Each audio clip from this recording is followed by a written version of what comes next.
The great hall was larger than any room Harry had ever stood in, and he had stood in exactly 4 rooms his whole life. He filed in with the other first years and tried not to stare at everything at once, because there was rather a lot to stare at. Hundreds of candles floated above 4 long tables, where students in black robes watched the procession with the expression of people who had survived something and were curious to see how the newcomers would manage. The ceiling was the night sky, open and enormous and scattered with stars, except it could not actually be open because the walls were clearly walls, and someone had simply decided that a ceiling was insufficient. Harry found this oddly comforting. He had spent a lot of time in spaces that felt too small. At the far end of the hall, a long table of teachers sat on a raised platform. Professor McGonagall walked at the front of the line. She had collected them in the entrance hall, and her expression had not changed since, the expression of someone who expected 11-year-olds to behave reasonably and had been managing this expectation for some time.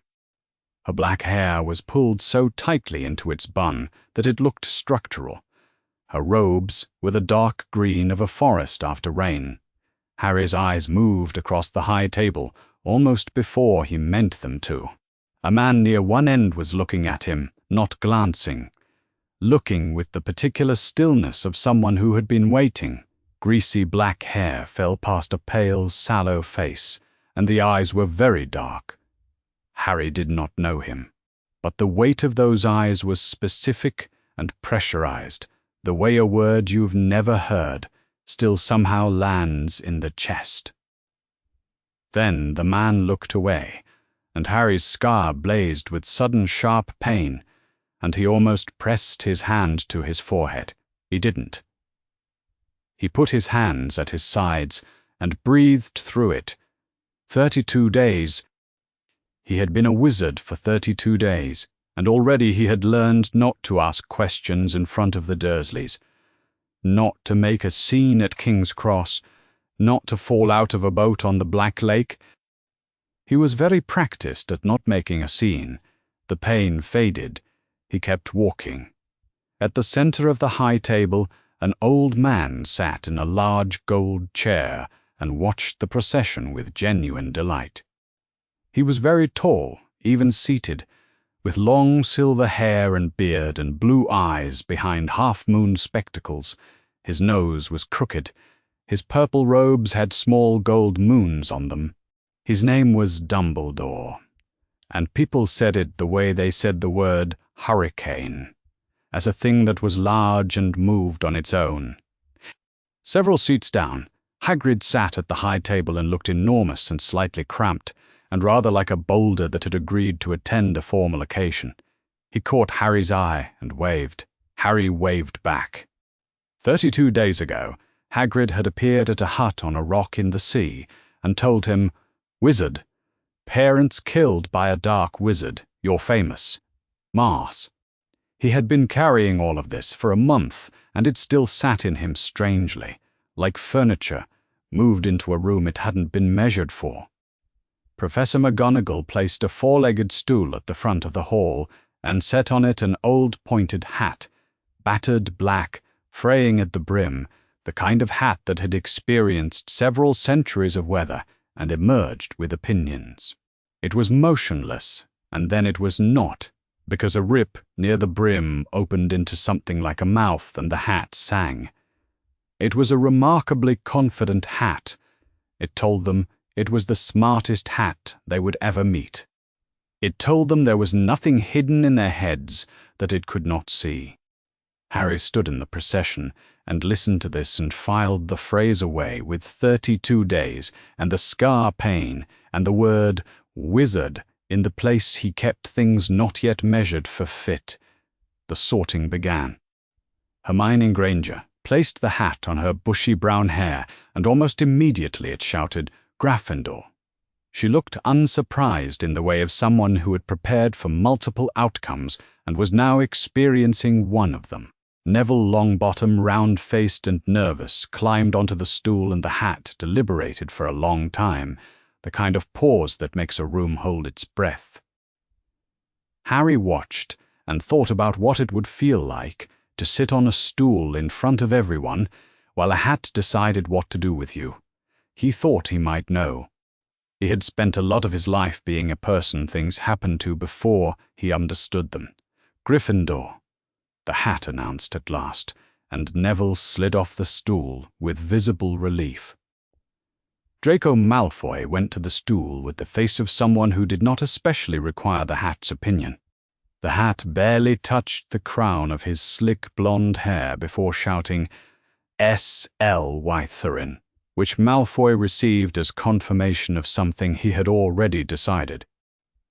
Ron Weasley came before Potter, sat on the stool, and the hat called Gryffindor almost before it had settled, and Ron's face did something complicated with relief and looked toward the twins further along the table, who were waving. Harry watched Ron sit down and felt something he did not quite have a name for yet. Potter Harry. The hall went quiet, not the polite quiet of students attending to something. A held breath, a collective stillness. The sound a room makes when 300 people turn their heads at precisely the same moment. The name had hit the air differently than the others, and Harry could feel it traveling from table to table, because this name had a history attached to it, and the history was not his yet, but it was his. He understood, in a general way, that he was famous. He did not understand it in the specific way of feeling famous, which was, he walked to the stool while an entire room stared, and his legs kept working, and he sat down, and he did not fall off, and that felt like an achievement. At the high table, Dumbledore's expression became very still. McGonagall lowered the hat onto his head, and the world went dark. A small, quiet voice spoke inside his skull. It said. Difficult. Very difficult. Plenty of courage, I see. Not a bad mind either. There's talent. Oh my goodness, yes. And a nice thirst to prove yourself. Now that's interesting. A pause. So where shall I put you? It mentioned Slytherin. Harry thought, not Slytherin, the way he used to think his uncle's name when trying not to say it, which was its own kind of saying. Not Slytherin, eh? The voice was thoughtful and not unkind. You could be great, you know. It's all here in your head. The hat was looking for something. Harry felt this the way you feel a hand searching through a drawer, examined, opened. It had found his courage, which was apparently real even if it had never had a name. It had found his talent. Now it went looking for the source of the thirst. What had made the need to prove? Where it came from, it went deep and found the cupboard. The hat went very still. He was already somewhere else, a roaring in his ears, the stool gone from under him, or he gone from above it. And the last coherent thing he knew was the stone floor deciding to arrive ahead of schedule. What the Great Hall received was not a sound, and not a voice, and not an image.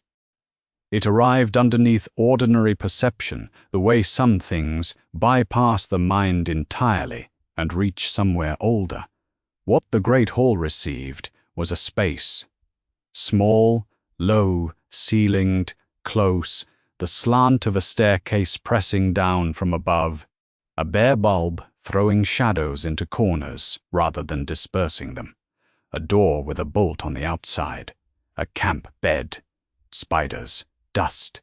The specific darkness of a place lived in long enough that it stops registering as darkness and starts registering as the shape of the world. 10 years of this, not memory. The thing itself arrived complete and total, the way only something truly lived rather than merely recalled can arrive. The enchanted ceiling flickered. For 1 second, the night sky became the underside of a staircase. Then the stars came back. Harry Potter fell off the stool. The sorting hat fell with him. The hall was silent, not the silence after a sound. The silence of 300 people who had just experienced something, for which they had no framework, sitting in a room that had gone wrong in a way they could not yet name. It sat in the chest. It held. Then it broke. At the high table, Dumbledore was already standing. He had not moved toward Harry. He stood with his hands at his sides, and his expression held everything and showed nothing. A man keeping something in place with great and practiced care. Around him the hall erupted.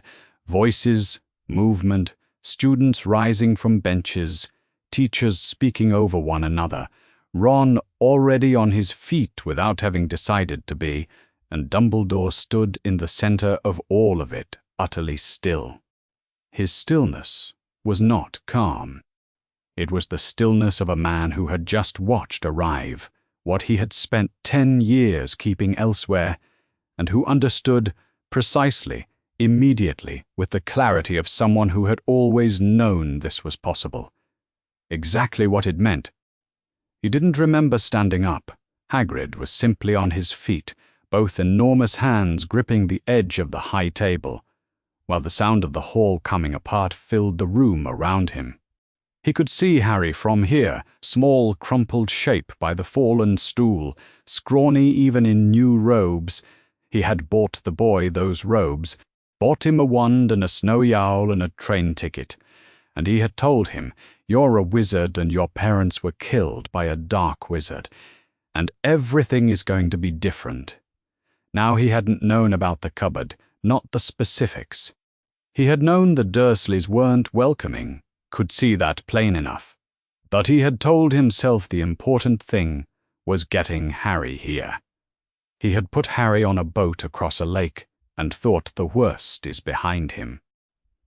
The bolt on the outside of the door was something he had just learned. He let go of the table's edge.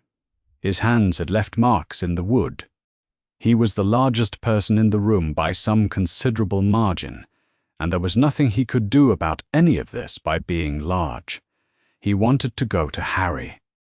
He had already started moving, and then he stopped himself, because McGonagall was already there, and he would only be in the way, and knowing that did not make it easier to stand still.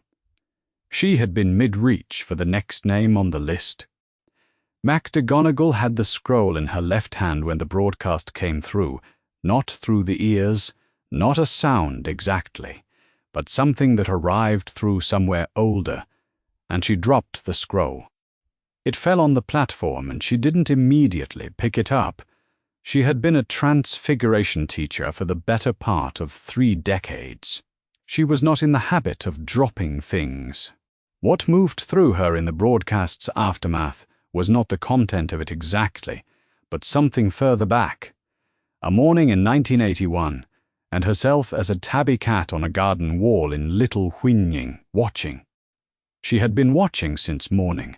She had watched the family in that very ordinary house come and go, and she had not liked what she saw.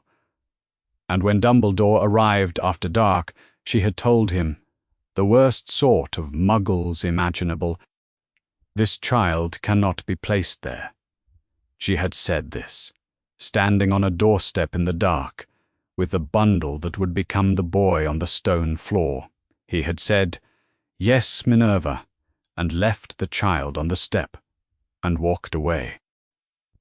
She had also walked away. She had told herself she had done what she could by saying it. She looked at Dumbledore now. He was standing at the center of the high table, with the careful expression of a man who was calculating how to manage the situation in front of him. His expression was, as it almost always was, precisely what it should be. She picked up the scroll from the floor and walked toward Harry. Someone had to move first. He had shut the door in under 2 seconds. This was not remarkable. He was a skilled occlumens, and the broadcast had come, and he had closed his mind against it, with the fluid efficiency that years of practice produce. He sat at the high table with his hands still and his face composed, and nothing about him suggested that anything had happened to him at all. What he could not shut out was smaller than the broadcast, and therefore more persistent, The boy had been living in a cupboard. Dumbledore had known. The letters proved. Dumbledore had known and had placed him there regardless. Snape understood the arithmetic well enough. Blood magic, Petunia's roof, the protection that outweighed every other consideration. He had understood the arithmetic. He had simply never applied it to a specific door with a bolt on the outside, a specific bulb throwing shadows rather than light. The weight of a decade lived in 3 feet of space. He had spent the summer resenting Harry Potter. He had spent 10 years before that not asking about Harry Potter, because asking would have meant caring, and caring would have meant looking, and looking meant encountering James Potter's face on Lily Evans's son, and he had not been prepared to do that. The boy was 11. The boy had Lily's eyes, or had had them before they closed. He looked back at his plate. He did not speak. He did not move. He held his portrait of composure carefully while the hall dismantled itself around him. Ron wasn't sure what it had been. Not an image, and not a sound. Something that arrived through a different channel, like when you open a drawer that's been stuck for years, and the air that comes out is old in a way that belongs to the drawer, not the room. Dust and something closed, and something without windows. That was what it was. He'd grown up in a house that made noise. 6 brothers and meals at a crowded table, and the wireless in the corner, and the sense that you were never in a room entirely alone, unless you'd specifically sought it. The house was warm.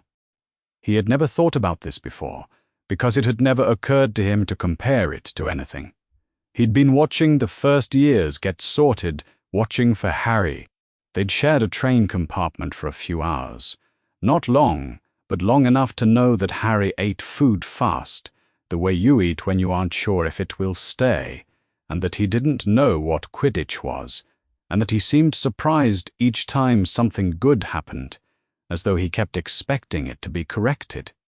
Potter! Harry! Harry walked to the stool. The hat was placed on his head. And then there was the thing like the old drawer, and Harry was falling sideways off the stool in a way that wasn't gradual. Ron was on his feet. He didn't recall deciding to stand. He was already moving. Not toward the front of the hall exactly, just toward Harry, which happened to be the same direction. When Percy's hand came down on his shoulder from behind, Percy's voice was very controlled. "Someone's already going, look." He stopped. McGonagall was already there. His feet wanted to continue, and he made them stop. Madame Pomfrey reached Harry before most of the hall had finished reacting, practical in the way of someone who does not waste time on what she feels. She knelt. She checked his breathing and his pulse and the dimensions of a frame that was considerably smaller than it ought to be for a child of 11. She noted this last part and did not say it. She said, "Hospital wing." 2 older students materialized, and Harry was carried out with the efficiency of a situation being managed. The hall was loud. Several hundred students with no common language for what they had just experienced. Not quite panic, but the particular noise a room makes when everyone in it is trying to understand the same thing simultaneously, and failing because there were no words for it yet. Dumbledore raised one hand. The silence came all at once. His voice carried to every corner of the hall without apparent effort. The sorting, he said, would continue in the morning. Students were to go to their dormitories with their prefects. Dinner would be sent to the common rooms tonight. He did not explain what had happened. He did not name it or offer any interpretation of what 300 students had just experienced together. He simply said, dormitories, prefects, morning, that was all. Near the door, a small cluster of first years still stood, waiting unsorted, their names uncalled. They looked at one another and at the scroll on the platform and at the door through which Harry had been carried, and they did not know yet where they were supposed to go. The hall slowly emptied. The scroll with the remaining names lay where it had been set down. No one picked it up. The last thing he remembered was the hat going dark. Harry opened his eyes to a high white ceiling and the smell of something clean. Not the cupboard smell. That was the first thing he checked, the way he had checked every morning for 10 years. No stair slant overhead. White ceiling. Beds in rows. The hospital wing. He put them on, and the room came into focus, and Madame Pomfrey was already at his bedside. She was compact and quick and carried the air of someone who had managed worse than this and expected to manage it again. She had his wrist between 2 fingers before he'd finished sitting up, and she looked not at him, but slightly past him, counting. Then his eyes with a small light. Then she looked at him properly, and her expression was a carefully managed version of something else. "How do you feel?" she said. "Fine," Harry said, because this was what he said. She drew the curtain around his bed and ran a longer examination with her wand, checking his temperature, then something he couldn't see in the space above his head, then a series of things she did not narrate, noting each in the chart she kept at the foot of the bed. Harry sat still and let her. He was used to being checked over for visible injuries before the Dursleys decided what to tell the doctor. This was different, but the instruction, "Hold still, let the adult determine what they need to know," was familiar enough.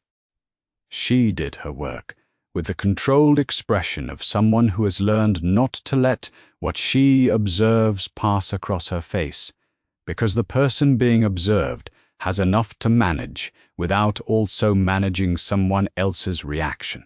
"Do you remember what happened?" she asked. He thought. The hat going dark. A voice inside his skull, not a bad mind, and the mention of Slytherin, and the thing he had been thinking at the hat. The last solid thing was the floor arriving. "I was being sorted," he said, "and then I was here." "You fainted," she said. She wrote something on the chart. "You've been unconscious since last night." He nodded. He was hungry, he noticed. The specific hunger that had been part of his baseline for so long that it barely registered as hunger, more as a condition of existing. The hospital wing smelled of something that was probably breakfast happening elsewhere in the castle. He did not mention the hunger. He had not mentioned it in 10 years, and he did not see why this morning should be different. A red-haired boy was asleep in the chair beside the bed, with his long legs folded at a painful angle, and his head tipped back. Ron. Madame Pomfrey followed Harry's gaze.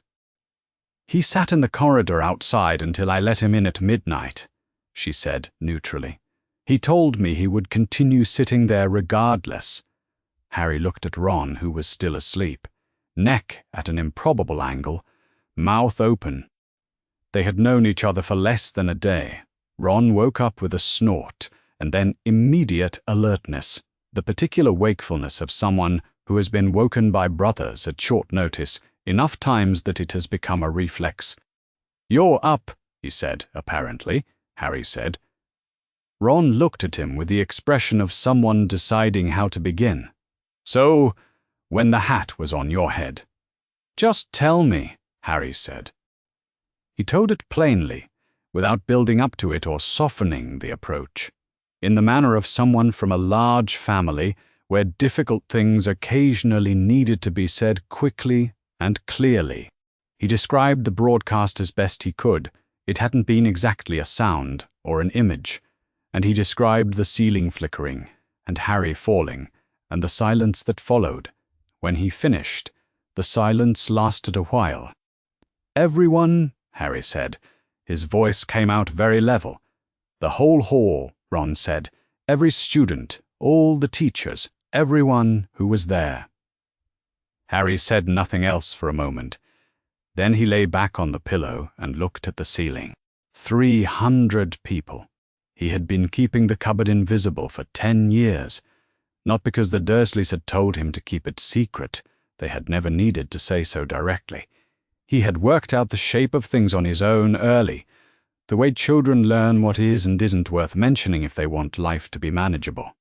He had made it invisible out of some sensible instinct for self-preservation, because expecting anyone to care about it had always seemed like a reliable way to be disappointed, and it had been undone while he was unconscious, not by a choice he made, not by a conversation he started, by the inside of his own head, exposed without his permission while he wasn't even there to witness it.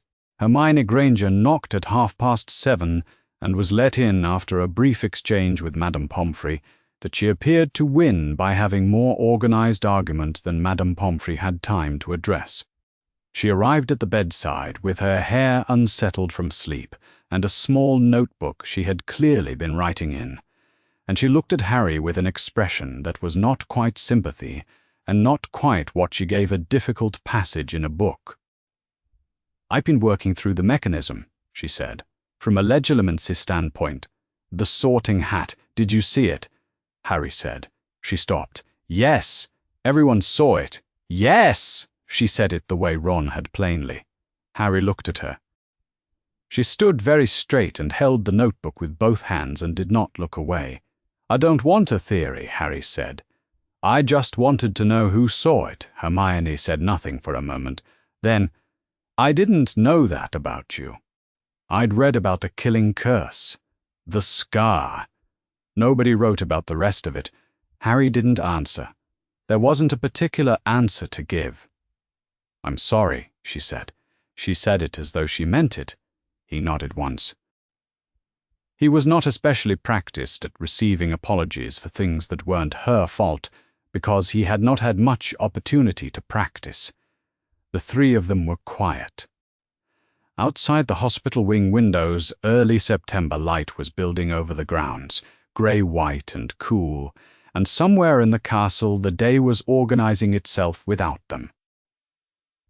Madame Pomfrey returned after Hermione had been there half an hour and said something to both of them about dormitories and proper sleep. Ron went without much argument. Hermione went with the compliance of someone planning to negotiate better terms later. Madame Pomfrey sat down in the chair Ron had been in and looked at Harry directly. "I'm filing a medical report, standard following an incident of this kind. Part of that report documents your physical condition as I've assessed it this morning." She paused. "I have certain professional obligations with regard to what I've observed." Harry watched her. He was 11 years old, and he did not know exactly what this meant. "I'm going to make sure you're properly looked after," she said. She said it as though it were a thing she had decided. She did not say ministry or relatives or any word that named what the report would reach, just properly looked after. She left, and he turned his face toward the window. He had spent 10 years building the cupboard's invisibility into the architecture of himself, had learned to carry it without mentioning it, to treat the specific facts of how he had grown up as simply the way things were, nothing unusual, not worth explaining.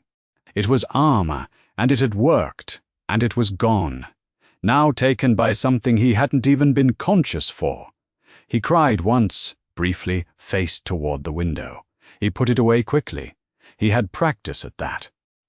Then he lay there, in the hospital wing, in the clean smell of medical things, listening to the castle waking up around him, and thought about what it was going to mean to walk back out into it. A teacher Harry didn't know led him up through the castle to a door that looked like any other door, except for the gargoyle beside it. The gargoyle stepped aside as they approached. The office was large and circular and filled with the soft sounds of things Harry couldn't quite see. He did not look at most of it. He looked at the man sitting at the desk because it seemed important to know where the man was. Dumbledore, very long silver hair, very long silver beard, half-moon spectacles, crooked nose, blue eyes, gestured to the chair across from him. Harry sat in it. He had said this word more times in the last 12 hours than he could count. Dumbledore nodded as though he accepted this. Harry did not think he accepted it. He thought Dumbledore was an old man who had learned to accept answers at face value when the alternative was making the person across from him more uncomfortable than they already were. "I would like to explain something to you," Dumbledore said, "about why you were placed where you were placed. You are owed that explanation. I should have given it before this." He paused briefly, and only once.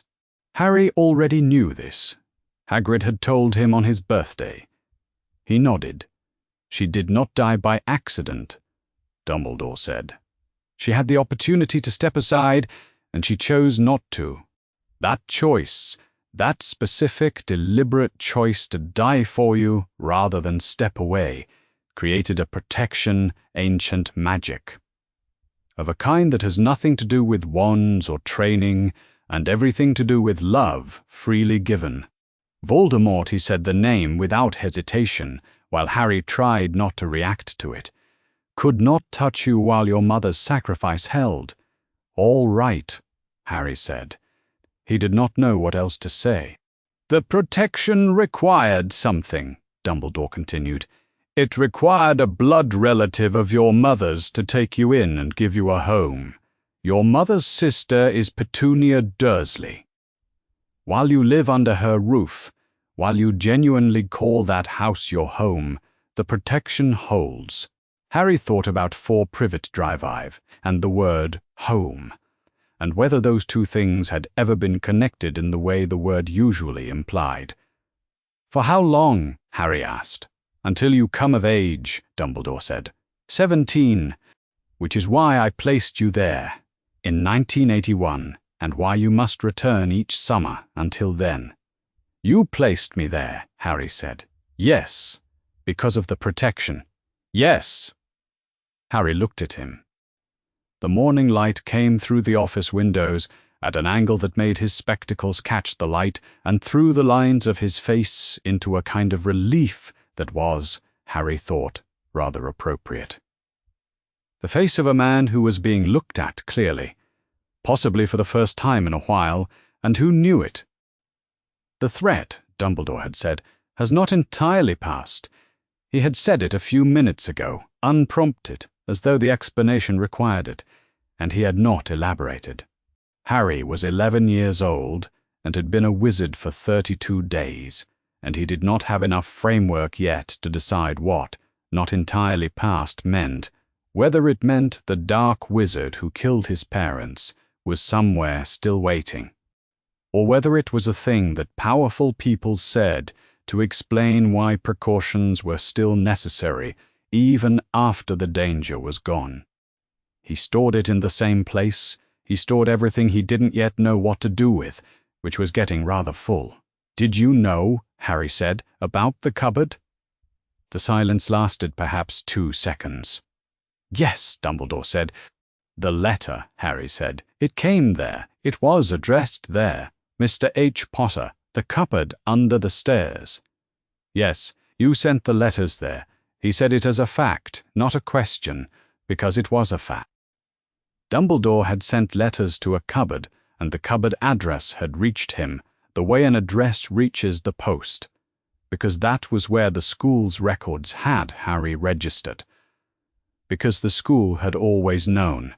Dumbledore did not look away. "I did," he said. "And you didn't," Harry started. And then he didn't know exactly how to finish the sentence because the thing he was trying to say was not quite a question. He tried again. "You sent a letter to a cupboard and then you waited for me to come to school." "Yes," Dumbledore said. There was no equivocation in it. "Why didn't you?" Harry stopped again. He was 11 and he was sitting in an office in a castle he had arrived at 36 hours ago. And the man across from him was 110 years old and famous for being the most powerful wizard alive. And Harry was trying to ask him, "Why did you know where I slept and do nothing about it?"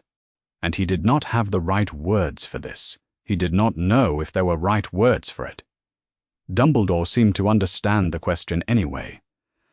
"I did not know the full extent of how the Dursleys treated you," he said.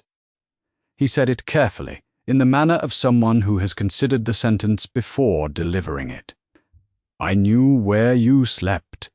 I did not ask what that meant." He paused. "That is not an apology. An apology would suggest, I did not know what I was choosing.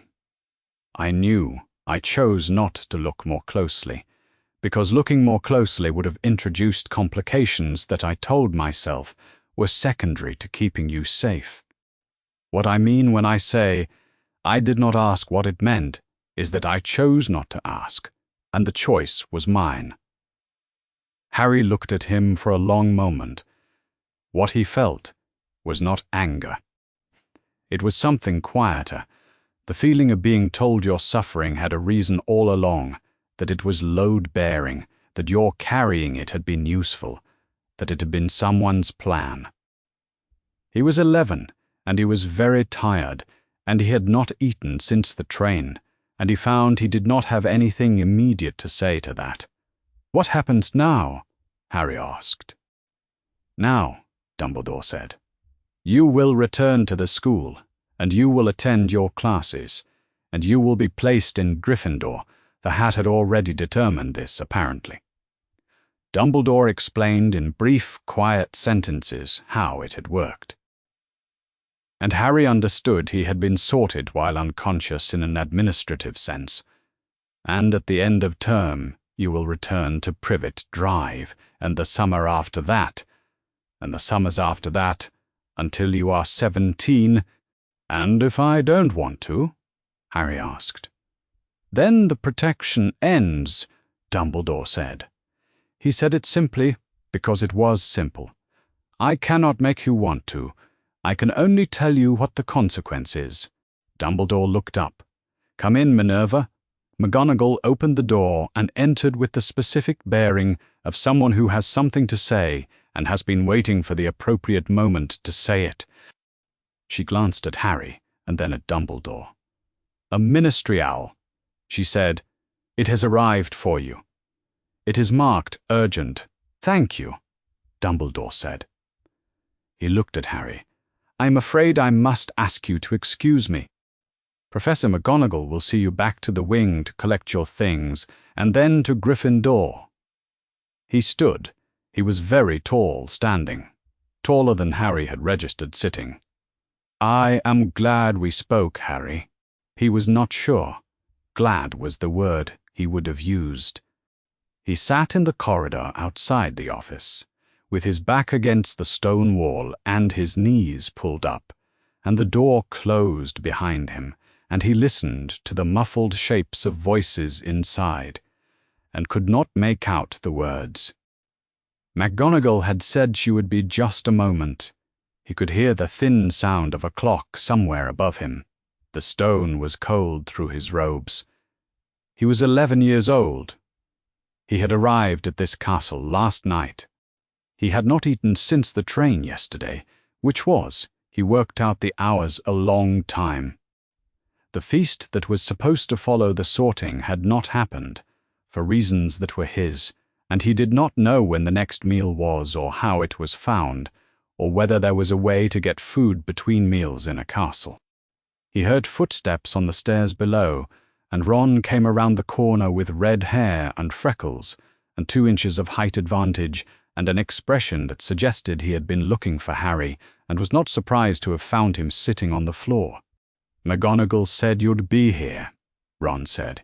He sat down on the step beside Harry without being asked. He dug in the pocket of his robes and produced a paper-wrapped pasty slightly squashed. "Left from the train. Forgot about it." He tore it in half and held half out. Harry took it. They sat on the cold stone step outside the headmaster's closed door and ate the leftover pasty from the Hogwarts Express, while the voices inside continued muffled and distant, and neither of them said anything at all. McGonagall had said, "Gryffindor." She had said it the way she said most things, as a settled administrative fact, not open to question. Harry was a Gryffindor. He would sleep in the first-year dormitory on the 7th floor. He would find his trunk at the foot of the bed on the left. He found the dormitory at 10:30 that night, after the pasty in the corridor and a long walk through the castle during which he had been shown 3 staircases, 2 of which moved, a trick step near the top of the 7th-floor flight, and a tapestry he should not look at on the 5th floor and definitely should not touch. He had followed Ron through all of this. Ron had not stopped explaining things. Harry suspected this was in part kindness, and in part that Ron did not know how to occupy silences. The dormitory had 5 beds, and 3 other first-year boys who looked at Harry when he came in with the specific expression of people who had worked out in advance how they were going to behave and were now working out whether their plan was adequate. One of them, a boy with dark hair and a round, friendly face, said, "Hello," with such determined normalcy that Harry felt almost grateful. The other 2 managed it after a moment. Harry took the bed on the left and found his trunk, and sat on the edge of the mattress and looked at the ceiling, which was merely a ceiling, which was its own kind of relief. He was in Gryffindor. The remaining first years had been sorted that morning in a brief ceremony. He had missed it, technically, and now he was here, placed after the fact, a member, by administrative decree. He was not sure how he felt about this. He was not sure he felt anything yet. He still had the sense of moving slightly behind himself, watching from a half-step back, which was, he supposed, one way to manage a great deal happening in a very short time. The twins found him the next day. He was in the Gryffindor common room, sitting in one of the worn armchairs near the fire, attempting to read the Transfiguration chapter for Monday, when 2 red-haired boys materialized on either side of him with the casual efficiency of people who had been in this room long enough to treat every piece of furniture as personal property. They were identical in the general structure of their faces and entirely different in expression, which Harry found slightly disorienting, like 2 people wearing the same coat. "Harry Potter," said the one on the left. "In our common room," said the one on the right. "We're Fred and George," the left one said. "George and Fred, technically, but we've never been technically." Harry looked between them. "All right," he said. Whatever approach they had been planning. The particular Weasley twin mode of operation, which appeared to involve establishing superiority through cheerful bewilderment and seeing how a person responded, had stalled. Harry had not responded in the manner of someone who could be easily bewildered. They showed him where everything was instead. The portrait hole and the password which changed on Tuesdays. The notice board with the Quidditch singer. The bathroom situation, and why the 3rd stall on the left made a sound that was not a plumbing issue. They explained these things with the brisk clarity of people who had grown up explaining things to younger siblings, which, Harry gathered from the volume of Weasley-related information they provided, they had extensive experience doing. They did not mention what they had seen in the Great Hall, not once, not even by implication. Harry watched for it, and it did not come. He was not sure whether this was because they did not know how to say it, or because they had decided together or separately that not saying it was the better option. Either way, he appreciated it, and did not say so, and suspected they knew. Percy gave the house welcome speech to the first years on the morning of September 3rd in the common room before breakfast. He was exactly as tall and thin and red-haired as his brothers and brother's brother, but carried himself with the specific dignity of someone who has earned a badge and takes the badge seriously. His speech covered curfew, common room access, conduct expectations, and the point system, in 6 organized paragraphs that Harry suspected had been rehearsed. Percy did not look at Harry once during the speech. Not accidentally. He was looking everywhere around Harry with the precision of someone who has mapped the room and knows exactly where not to let his eyes land. Afterward, walking to breakfast, Ron fell into step beside Harry and said very quietly, He practiced that speech all summer, did it in front of the mirror. Mum told him it was very good. A pause. In case you were wondering if that was his way of pretending nothing happened, Harry glanced at Percy's rigid back several feet ahead and thought that probably was exactly what it was. He had some understanding of that approach. The charms classroom corridor happened on the 4th. Harry was turning the corner from the second-floor staircase when Draco Malfoy came the other way, with 2 large boys arranged behind him like furniture that had learned to walk. Malfoy was 11, same age as Harry, same robes, same new wand, presumably still learning his hand, but carried himself with the settled confidence of someone whose family had arranged the world to tilt slightly in their direction for several generations. He stopped. He looked at Harry with pale grey eyes and the beginning of a smirk that said he had a prepared remark.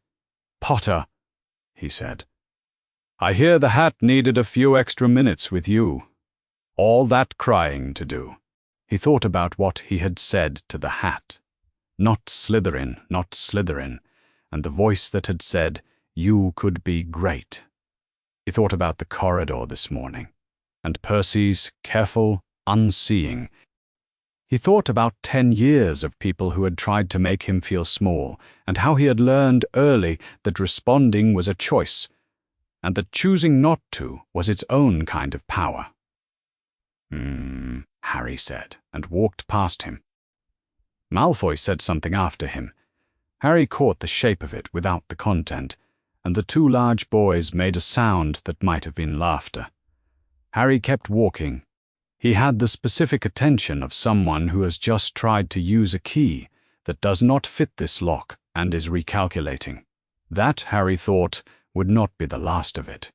Harry was in the dormitory, sitting on the edge of his bed in the dark, not sleeping, when he heard the door, and Neville came in and sat on the end of his own bed, which was adjacent.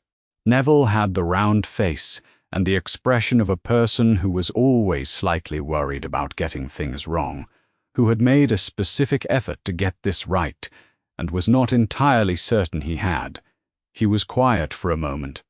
Outside, somewhere in the castle, a clock was marking 10. "My Gran," Neville said finally to the general space between their beds, "says you get used to people looking at you like that, like you're a tragedy." Harry waited, like they feel sorry for you, but they don't know what to do with it. Neville said. He looked at his hands. "So they just carry it around, sort of. And you can tell because they look at you like they're apologizing."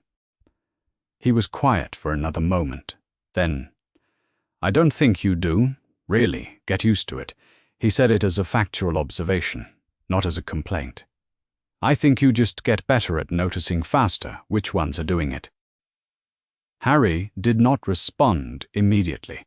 He thought about the hall at dinner, the glances that had come and gone and come again, the calculations people were making about how close to sit, the specific weight of a room full of people who had witnessed something and did not know whether you knew they knew. He thought about Percy's prepared speech, and Fred and George, and the corridor with Malfoy, and the way Neville had just described all of it more accurately than anyone else had managed. "Your parents," Harry said. He did not make it a question, because he had heard what he had heard and there was no question in it. Neville nodded at his hands. Yay! The clock in the distance finished whatever it was doing. Outside the dormitory window, the Scottish sky was very dark and very wide, and in the grounds below, something moved in the dark, an owl, probably, going where owls go. "Neville," Harry said. "Yeah, thanks." Neville didn't say anything. But the quality of the silence shifted, in the way the quality of a room shifts when a door that has been slightly ajar is quietly opened all the way. He did not sleep that night. This was not unusual. Snape had not slept easily since 1981, and had arranged his life around the fact. What was unusual was the specific quality of the insomnia. not the trained watchfulness he had cultivated over the years of living two lives simultaneously, the kind that kept him alert and useful. This was something older and less organized. He sat at his desk in the potions office with a glass of water going warm, and looked at the wall, and the wall offered nothing. He reviewed the arithmetic. He had been Dumbledore's man since 1981.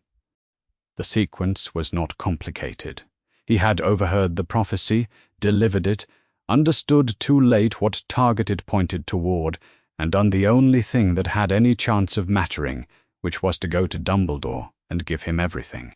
His loyalty for Lily's life, too late for the loyalty in the end. But the going over, the 10 years of service, the double role, the portrait of composure, maintained through every staff meeting and every Slytherin common room conversation and every private exchange with a headmaster who trusted him with things no one else was trusted with, all of that had been in service of Dumbledore's plan. Which was Harry, which was the blood magic, and Petunia Dursley's roof and the ancient calculus of love freely given. He had understood the arithmetic. He was good at arithmetic. He had not asked what the arithmetic looked like from inside the door. A bolt on the outside, a camp bed, a bare bulb, the slant of the staircase overhead. He had seen it with the same involuntary completeness as 300 other people in the great hall, received it, not through his ears or his eyes, but somewhere without a name, and could not be shut quickly enough. He had shut his mind against it in under 2 seconds. He was a skilled occlumens, that was not vanity, but simple fact. But 2 seconds had been long enough.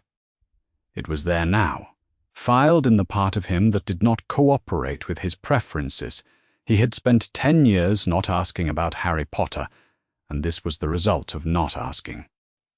He pushed the glass of water to the side of the desk and opened the ledger he used for keeping first-year marks, and stared at the blank column where September's scores would go, and thought against his will about Lily Evans.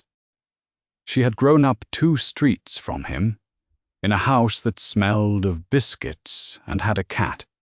He had found her first, before Hogwarts, this small girl in a garden doing something with the petals of a flower that was not what flowers did, and thought, there you are. As if he had been looking, he had been 11 years old. He had not known that was the moment that everything in his life organized itself into before and after. You could not know those moments when they happened. You only knew them later, when you looked back and saw the hinge.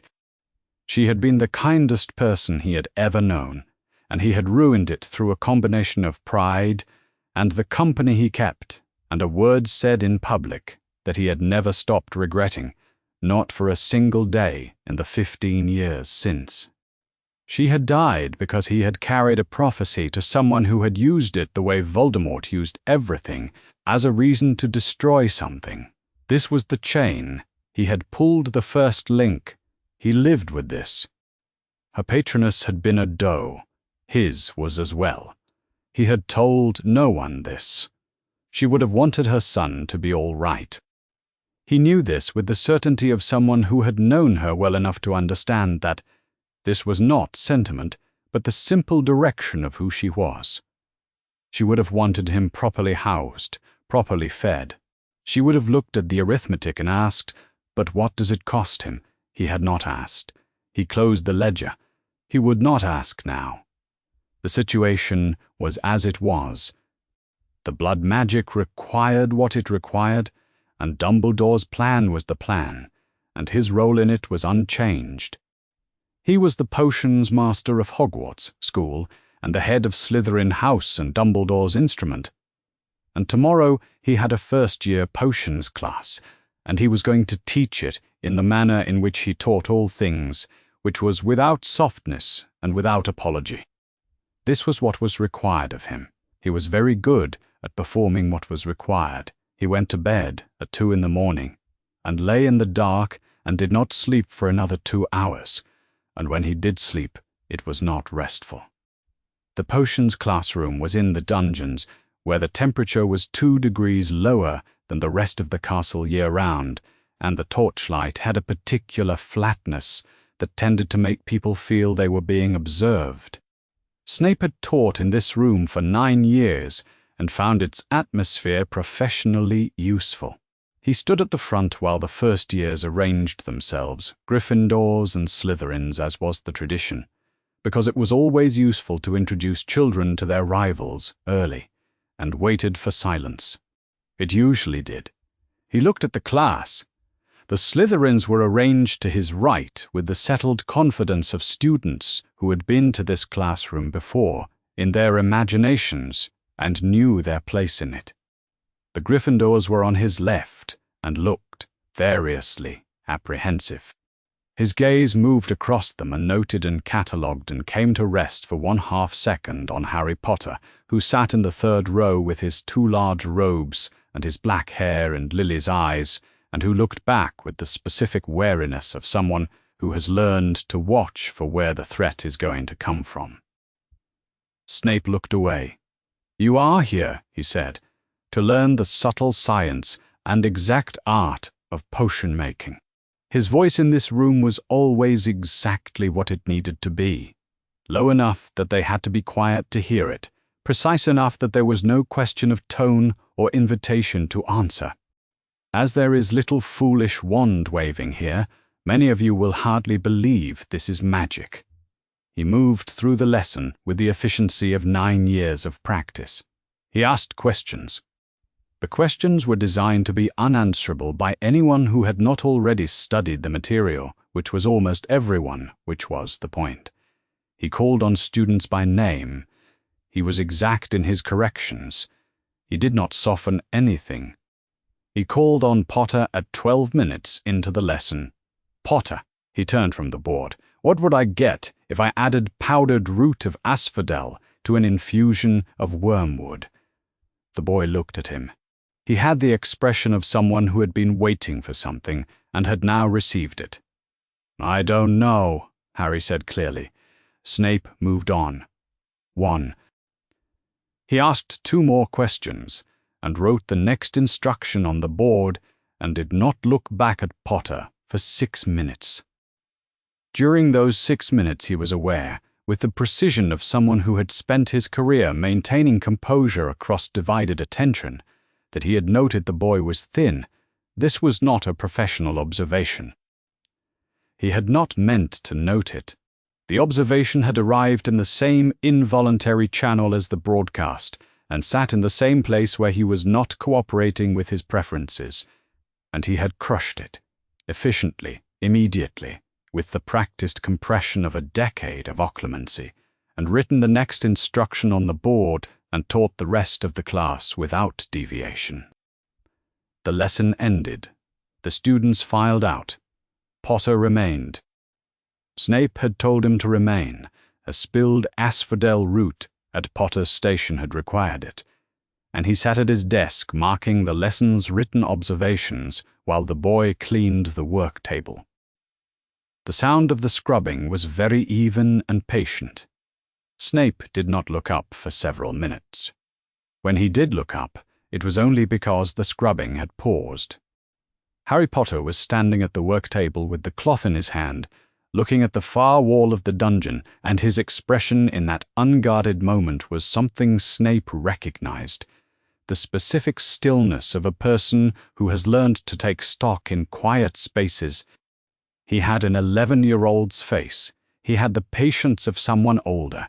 She would have wanted him to be all right. The thought came, and Snape looked back at the parchment in front of him, at the next student's observations, and took up his quill and drew a line through a wrong answer with a clean, precise stroke. He graded the next paper, and the one after that.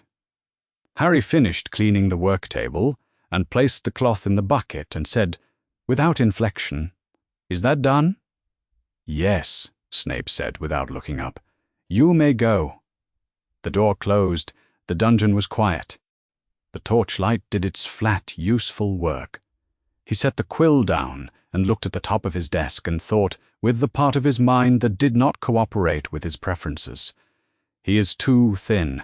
Then he picked up the quill and marked the next paper, and the thought did not fully leave, and he graded until midnight without allowing himself to return to it, and returned to it anyway, and knew that he would. The owl arrived on a Wednesday. Dumbledore was in his office when it came, not at his desk, but standing at the window that looked out over the grounds toward the lake, which was his habit when he was thinking about things he did not wish to think about at his desk. The owl was a ministry bird, tawny, official, and it came in through the window with the purposeful directness of correspondence that had somewhere specific to be. He untied the letter, gave the bird water, and read it standing where he was. The ministry's letter was 4 paragraphs long. The first paragraph established that the ministry was aware of the incident of the 1st of September at Hogwarts School of Witchcraft and Wizardry. The second paragraph explained that the ministry had received accounts from multiple individuals, several of whom were of legal, magical age, and had, in the days following the incident, communicated directly with ministry staff, and that those accounts were consistent in their description of the content of the broadcast. The third paragraph informed Dumbledore that an inquiry had been opened with the relevant ministry department to assess the welfare of a minor. The fourth paragraph requested, in the careful language that ministries use when they mean to require rather than request, a formal written response.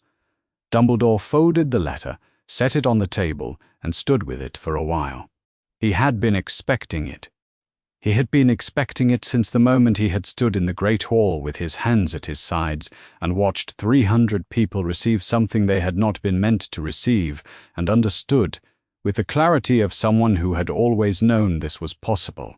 He had been expecting precisely this letter, and it had taken 8 days to arrive, which was, in ministry terms, quite fast. They had been collecting accounts. They had been organized about it. He sat down at his desk and drafted a response, which took rather longer than drafting usually took him, and had not yet decided whether he was satisfied with it when there was a knock at the door. "Come in, Minerva," he said. McGonagall closed the door behind her. She did not sit. She stood in front of the desk with the bearing of someone who has decided in advance not to be managed, and is making sure that this is clear from the beginning. "I would like to speak with you," she said. "I thought you might." He gestured to the chair.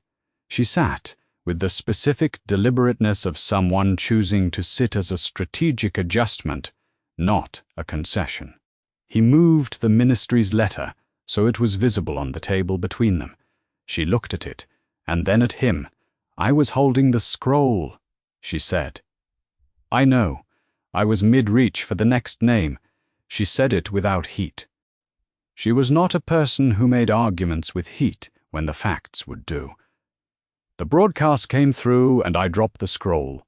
Albus, I have been a transfiguration teacher for nearly 3 decades. I don't drop things." "I know," he said again. "I told you," she said, "on the 1st of November, 1981. I told you the Dursleys were the worst sort of muggles imaginable. I told you that child could not be placed there. I said it standing on that doorstep in the dark, and you said yes, Minerva, and left him on the step and walked away." She was looking at him steadily, the way she looked at students who had done something she intended to address without raising her voice. "I would like you to explain to me what you knew and what you chose." He did not look away. He had not earned the right to look away from this. "I knew about the blood protection," he said. Lily's sacrifice. The choice she made, the specific, deliberate choice to stand between Harry and Voldemort when she could have stepped aside, created something Voldemort could not understand or counter. Ancient magic.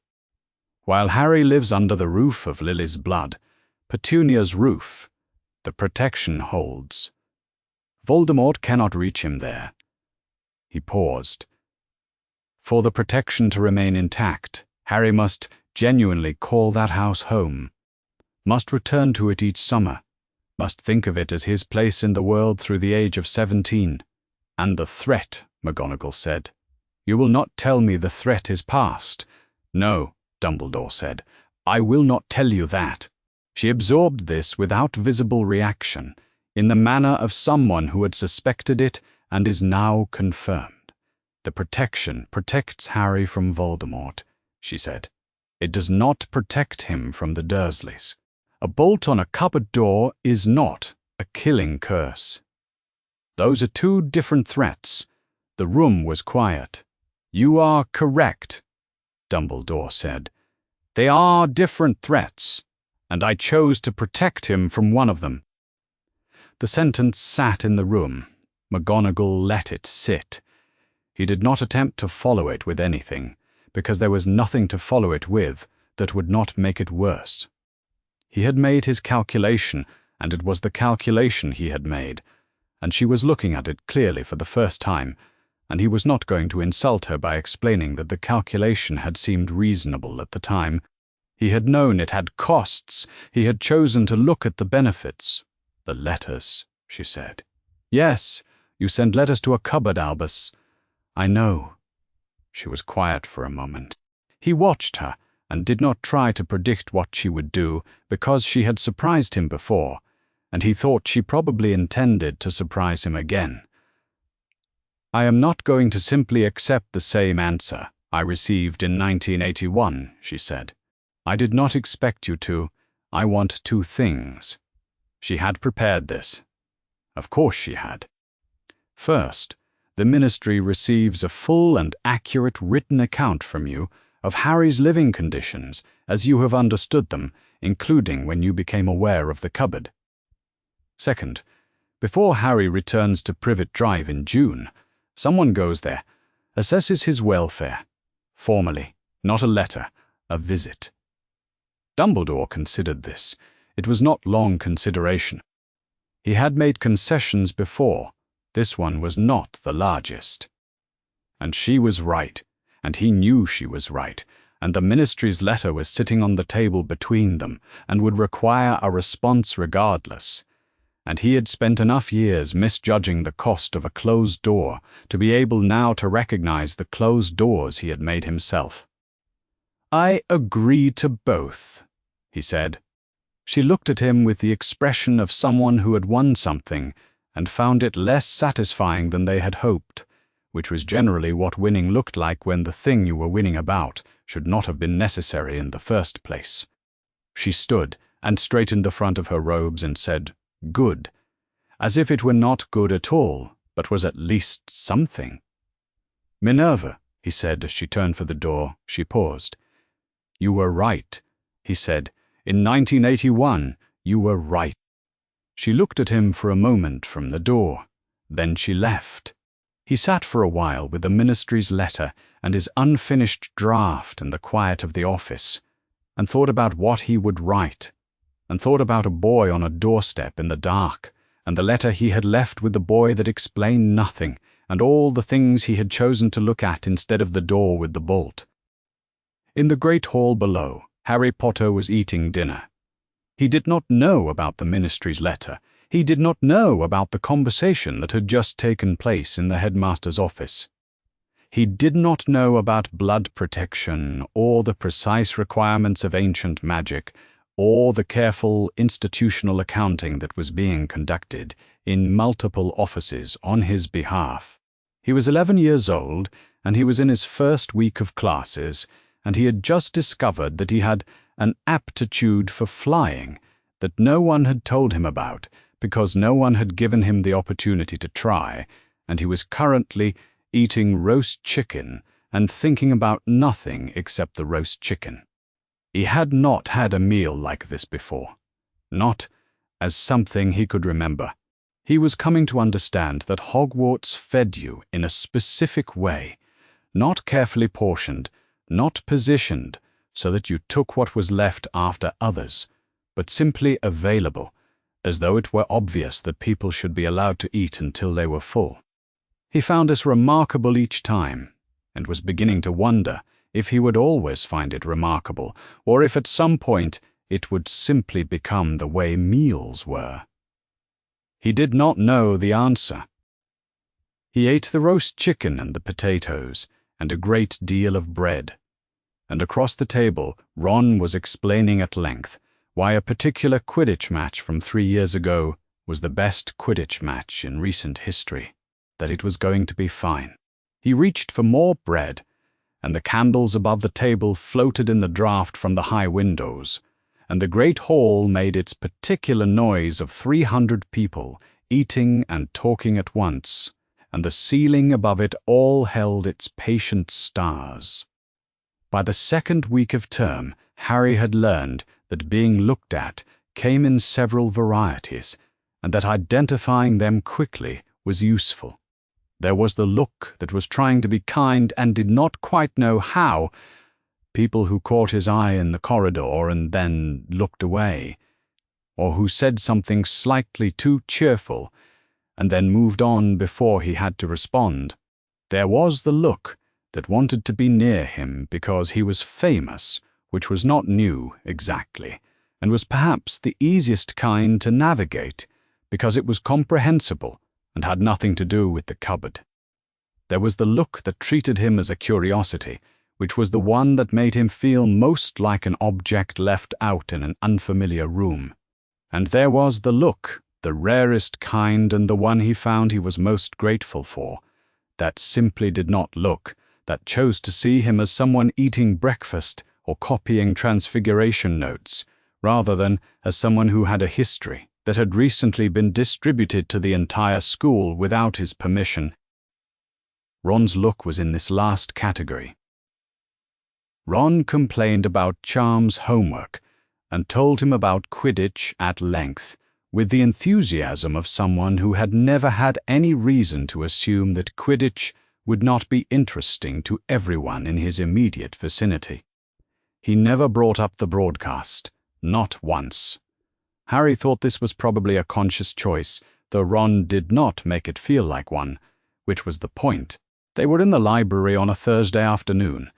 Harry working through the Transfiguration chapter, Ron doing something with a piece of parchment that did not look like homework when Hermione appeared. She sat across from them and opened her notebook to a page that was already dense with writing. She had been doing this since the hospital wing, not coming to talk to him, exactly coming to think near him, which was a different thing. She asked questions, but the questions were almost never about how he felt, which Harry suspected was because she had worked out that he did not want to talk about how he felt, or perhaps because she was more interested in mechanism than in feeling, or perhaps both. The hat performed a form of legilimency, she said, without preamble, in the voice she used for things she was fairly certain about. I've been reading about it. The sorting hat was enchanted by the 4 founders. There's very little information about the specific process, but what it does is essentially mind reading, accessing the qualities and characteristics that determine house fit. What I don't understand is the overflow mechanism. She looked at Harry. Had you ever had anything happen before Hogwarts? When you were scared or upset or very emotional? Something you couldn't explain? Harry thought about this for a moment. Yes, he said. A lot of times, actually. He told her about the hair. His Aunt Petunia had cut it short, and it had grown back overnight, which had not gone well for him when it was discovered. He told her about the school roof, which he had landed on while running from Dudley and his friends, and which he still did not fully understand. The jumper that shrank, the teacher whose hair had gone blue, the glass front of a tank at the zoo that had vanished when he needed it to. Hermione was writing before he had finished the second example. So your magic had already been expressing itself, she said, under pressure. Under extreme emotion or fear or desperation, your magic was finding whatever channel was available. She looked up from the notebook. So when the hat went very deep, and you experienced something overwhelming, your magic was already accustomed to finding a way out. It didn't just overflow the hat's containment, it used the hat. It had practice. This was not, he suspected, exactly what had technically happened. The broadcast had felt less like something that came out of him, and more like something the hat had done when it encountered more than it had expected.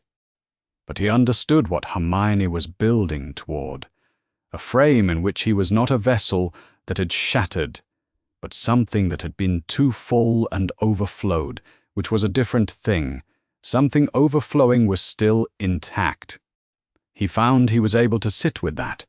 That's one way to look at it, he said. It's probably not the only way, she said, already writing again. But I think it's a fairly good one. Ron, across the table, appeared to be listening to all of this, while making no particular indication that he was listening. He was good at this. Harry thought it was probably another skill developed in a house with 6 people in it. It was the following day, at breakfast, that Harry asked the question he had been carrying since the hospital wing. He asked it without planning to.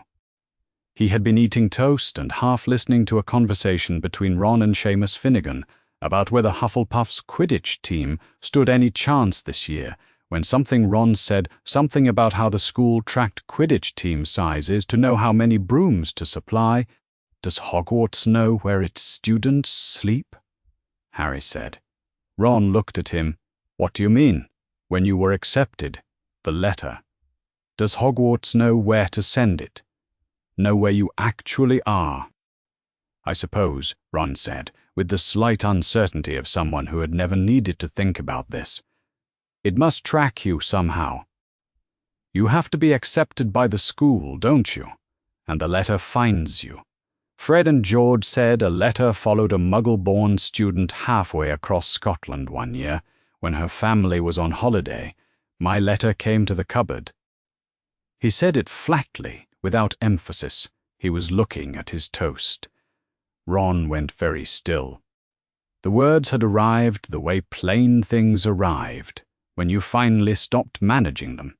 Not as a revelation, but as a fact stated clearly for the first time, in a sentence with a subject and a verb, and no softening around the edges. Harry had not planned to say it. He had said it because it was true, and because the sequence, the school tracking students, letters finding their recipients, his own letter knowing precisely where to address itself, had made it impossible not to say. He was not asking Ron to do anything about it. He was not asking for a response. He was just saying it out loud, in his own voice, by his own choice, which was different from the broadcast in every way that mattered. Ron said nothing for a long moment. Then, yeah, very quietly, which was the right answer, because there was no other right answer, and Ron seemed to understand this. Across the table, Seamus Finnegan poured himself more pumpkin juice and said, apparently to no one in particular, My mum didn't tell my dad she was a witch until after they got married. Harry looked at him. How did that go? Seamus considered this with the expression of someone reviewing a fairly complex situation. Grand, mostly. He was a bit put out for a while. But she was the same person she'd been before. Wasn't she? So there wasn't much to argue with. He shrugged. Took him a bit. But he came around. He said it with the unconcerned ease of someone making ordinary conversation, and appeared to have no particular awareness that he was doing anything other than that. He picked up his pumpkin juice and turned back toward the Quidditch argument. Harry looked at his toast for a moment. He had not been given a frame for this before. The things that came out of you without your permission, that people discovered about you when you were not there to manage the discovery, that changed the way people saw you before you could decide what you wanted them to see. Those things came out eventually. People came around, or they didn't. But the person underneath the thing revealed was the same person, before and after. And there was not always that much to argue with. He ate his toast. The hall went on being the hall, loud and warm and entirely too large for the 11 years he had spent in spaces that were too small, which still surprised him, which he was beginning to think might take a while to stop surprising him. Ron refilled his goblet and said, "I do think Hufflepuff's got no chance, actually. If you want my actual opinion," Harry said he would like Ron's actual opinion. Ron gave it at some length, and Harry listened to the voice and thought, still fine. Still going to be fine. Dumbledore appeared in the doorway of the Transfiguration classroom on a Tuesday in October, toward the end of a lesson on matchstick-to-needle conversion in which Harry had managed 3.5 successful transformations and was feeling moderately confident. He appeared in the way that Dumbledore tended to appear, not suddenly, but with a quality of simply being there, as though he had been present at the edge of the room for some time and had simply chosen now to be visible. McGonagall looked at him once and then at Harry. "Potter," she said. "You may go." He went.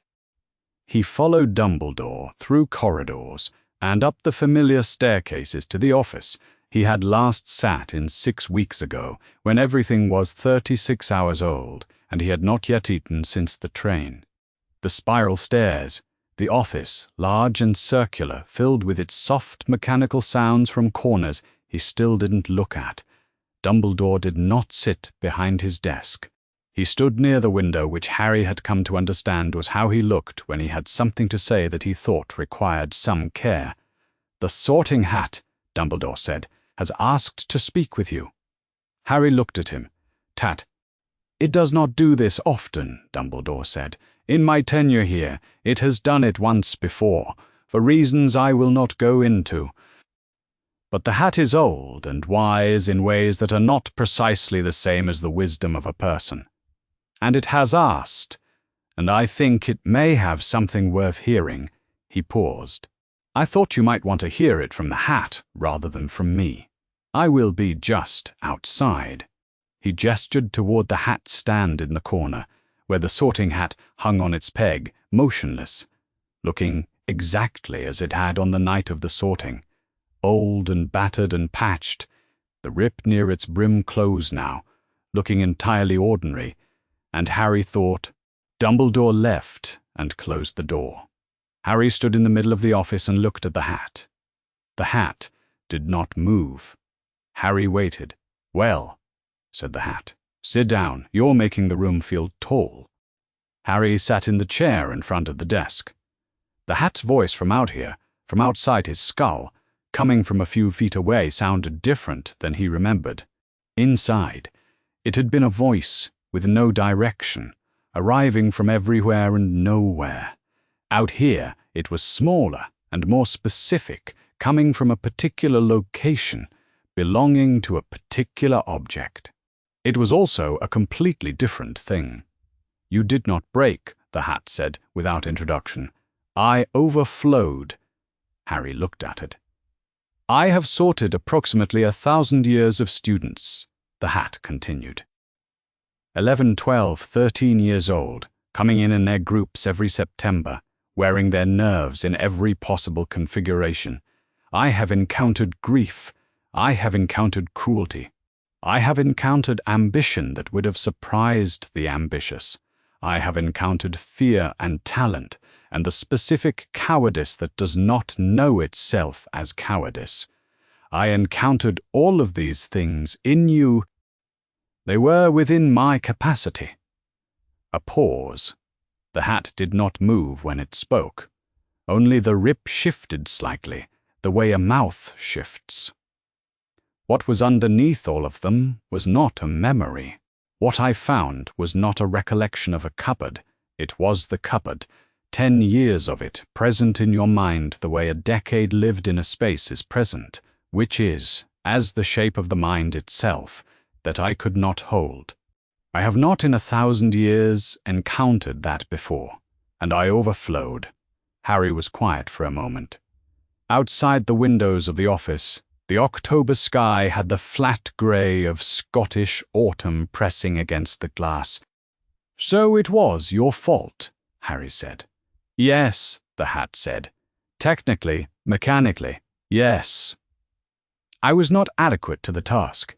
You will recall I told you during the sorting that there is nothing hidden in your head I cannot see." That, the Hat said, was the sorting hat being overconfident. I have been doing this for a very long time. I became, over the centuries, certain of my own competence. The certainty was not warranted. It paused.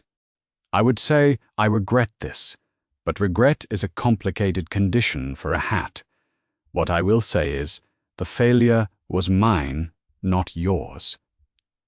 Harry sat with this for a moment. He had been carrying the broadcast the way he carried most things, by not exactly looking at it, by going around it, by learning to occupy the same space as it without requiring it to resolve. He had been given several frameworks for it now: Hermione's framework, overflow, not emptiness; Neville's framework, tragedy, looks that you clock faster over time; Ron's framework, which was not a framework at all but a consistent choice to treat him as a person.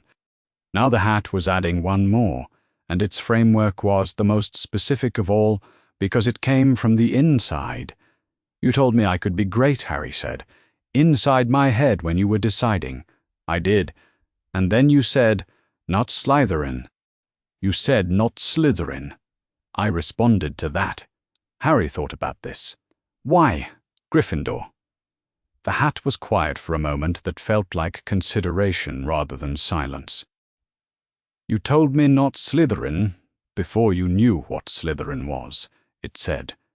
"You knew it from the train, a boy with a pale, pointed face who had extended his hand, and implied that the company you chose would determine what you were.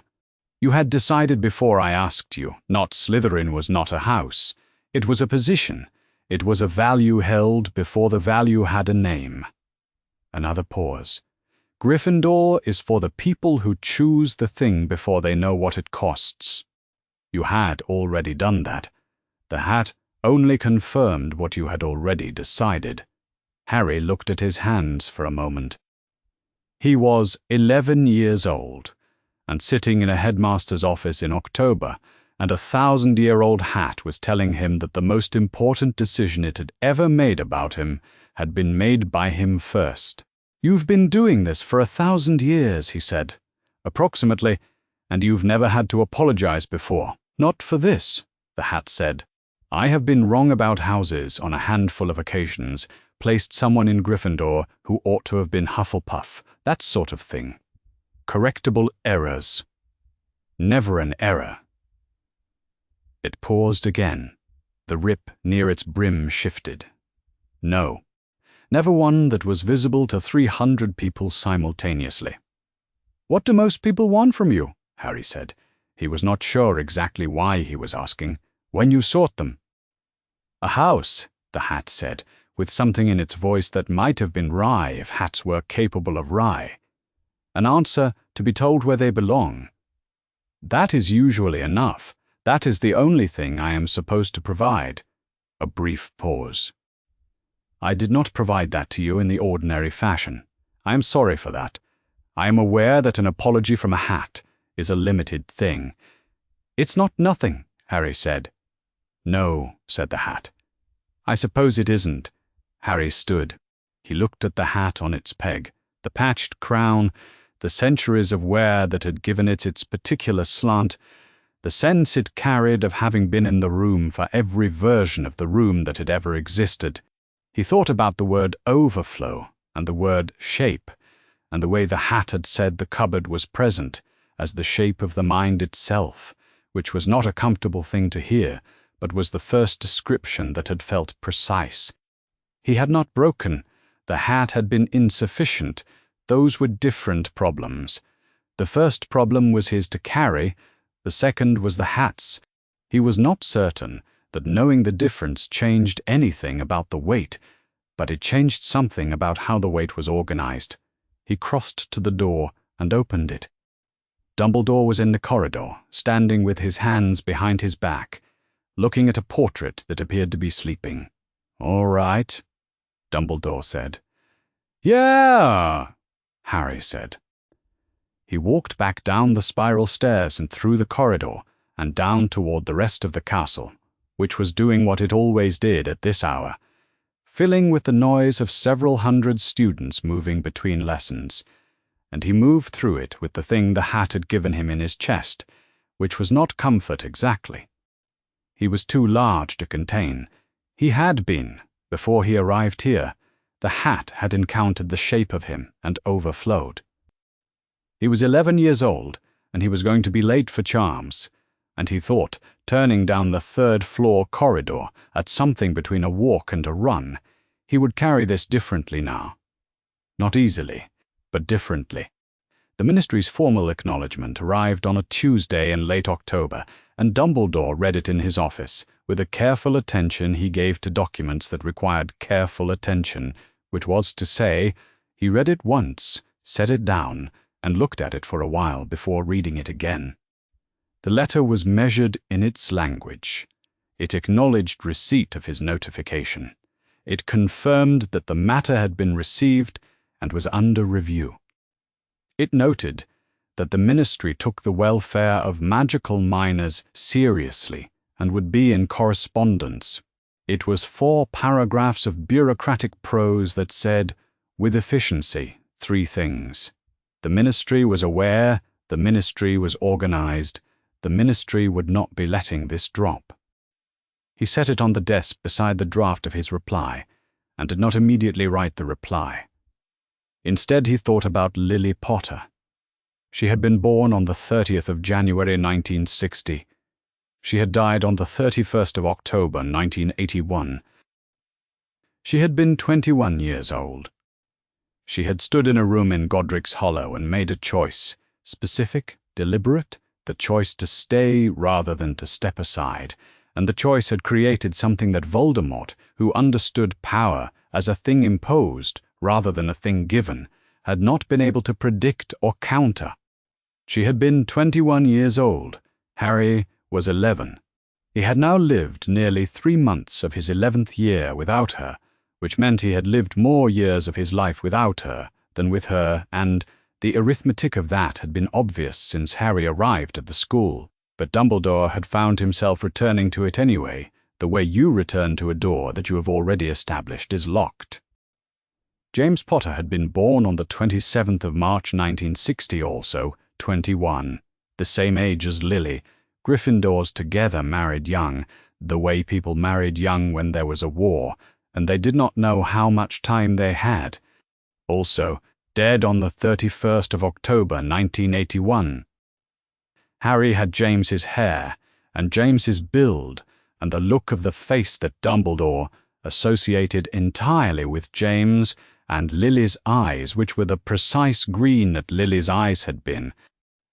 That he did not visit the question of Harry's daily circumstances as often as he might have. It was not a comfortable thing to look at. He had made himself not look, and he had called it strategy, and it had not been only strategy. He thought about Sirius Black. Sirius Black was in Azkaban. He had been there for 10 years, arrested on the night of the 1st of November 1981, on the testimony of witnesses who had seen him in the street, with 12 muggles dead around him, and a crater, and no Peter Pettigrew. He had been sentenced without trial. The war was ending. The Ministry was moving fast, processing the Death Eaters who had been caught, trying to close the chapter before the chapter reconstituted itself into something worse. Dumbledore had known, had suspected, with enough certainty to be meaningful, that the testimony against Sirius was incomplete. He had not pressed. He had chosen, in the weeks after the 31st of October, to focus his attention on the living threat, on the question of Voldemort's survival, on placing Harry and securing the blood protection. Sirius had been a complication, and the complication had resolved itself. in the way complications do when you choose not to look too closely. Sirius Black was Harry's godfather. If Sirius were free, the question of where Harry spent his holidays would have had a different answer in 1981 and a different answer now. He was not free. Dumbledore had not made him free. This was one more item in the interior catalogue he had been building since the 1st of September, the places where he had chosen the strategic over the personal, and told himself this was wisdom, and was not certain any more whether it had been wisdom or whether it had been the most convenient name available for the choice he wanted to make. He knew Voldemort was in the school. He had known since before term began, had known from the quality of activity around what he had hidden here, the careful probing that bore the particular signature of someone doing things to a protective enchantment that required precise and educated dark magic. He had known from Quirrell. He had watched Quirrell since last spring, had followed the thread of what Quirrell had encountered in his travels, had understood when Quirrell returned from Albania with a turban and a new stammer, and a quality of wrongness that Dumbledore recognized because he had been fighting Voldemort's particular wrongness. Voldemort was not dead. He was not gone. He was wearing Quirinus Quirrell like a coat, and walking the corridors of this school and sitting in the great hall and eating meals in the same room as Harry Potter, who did not know this, who had been a wizard for fewer than 4 months and did not yet understand what the scar pain meant. The blood protection around Harry required Petunia Dursley's roof. It required that Harry call Privet Drive home. It required that Harry return there each summer until he was 17. This was not at the moment a theoretical consideration. Voldemort was 11 feet from Harry every time they sat in the Great Hall at mealtimes. The protection was the reason Harry was still alive at 11.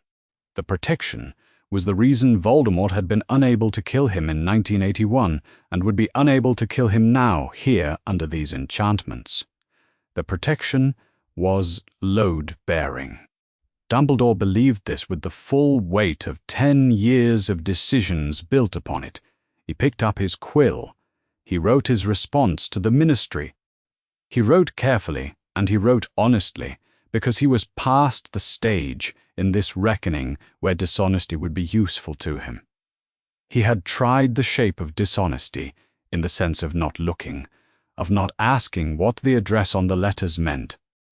Visible to 300 people on the night of the 1st of September, he wrote what he had known. He wrote when he had known it.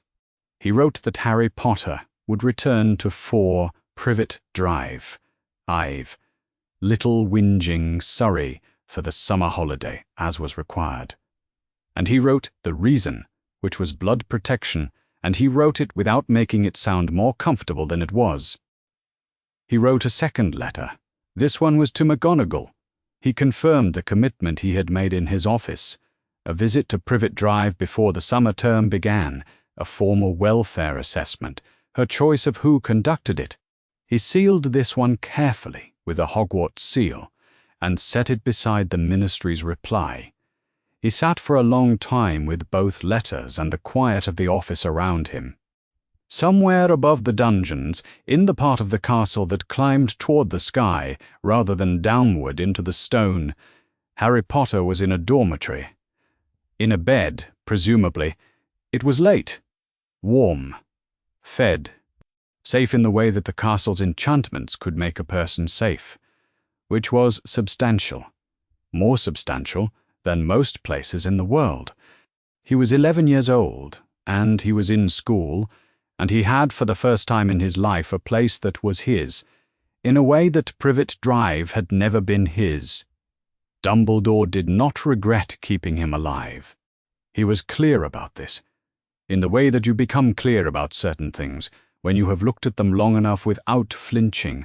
He had made the calculation he had made, and the calculation had kept Harry alive and Voldemort unable to kill him, and that was the thing the calculation was supposed to do, and it had done it. He did not regret this. What he regretted was narrower and more specific. a bolt on the outside of a door, 10 years in a space that was 3 feet wide and smelled of the dark. A letter sent to a cupboard and never followed with a person. The choice to protect the living from the dead, threat by handing the living a slower one, and the choice to look away from the slow threat, because looking would have introduced complications he told himself were secondary. These were different from regretting keeping Harry alive. He would spend the rest of this story knowing the difference. He was not sure whether knowing the difference made it better or worse, and suspected the question was not really the right question, and set it aside. He sealed the ministry letter. He extinguished the lamp. He sat in the dark of his office for a while before going to bed. 2 months was long enough for the shape of a thing to become clear. In September, it had been shock and mortification, and the strange animal relief of being fed. In October, it had been the hat's explanation, and the architecture of the anger beginning to set, the way plaster sets, first liquid, workable, and then not. Now, in November, it was set. Harry knew what it was. It was this. The wizarding world had known where he slept, and had sent letters, and had never sent a person, not the Dursleys. The Dursleys were what they were, and Harry had stopped expecting anything else from them long enough ago that they were simply a condition of the world, like cold or small spaces. What was different, what had hardened into something with edges, was the letter.